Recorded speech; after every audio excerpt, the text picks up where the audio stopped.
Hi, boys and girls. As you know, I love a book that rhymes, but I also love a book that has beautiful, beautiful pictures. And this book does not rhyme, but it has beautiful pictures. It's called If Only. The author is also the illustrator, and his name is Mies van Hout. An interesting part of the story, it says it was translated. So that means that this story, I think, was probably written in Dutch or German, and then they translated it to English for us. All right, look at these pretty pictures.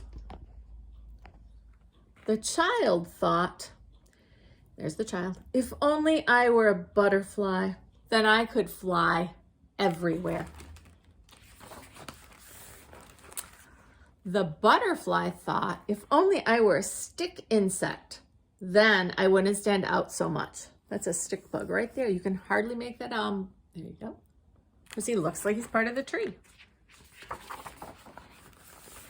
The stick insect thought, if only I were a whirligig beetle, then I could swim and swirl across the water.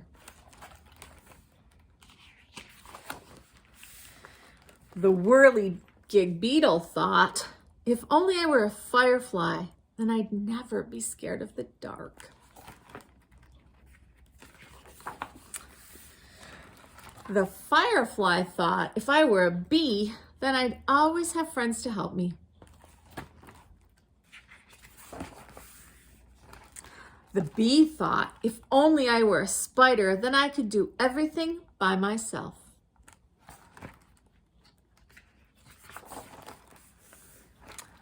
The spider thought, if only I were a ladybug, then everyone would think I'm adorable.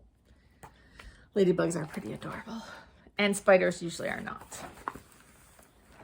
The ladybug thought, if only I were an ant, then I'd be strong and tough. The ant thought, if only I were a snail, then I wouldn't have to be busy all the time. The snail thought, if only I were a grasshopper, then I could jump over things. The grasshopper thought, if only I were a dragonfly, then everyone would stop to watch me go by.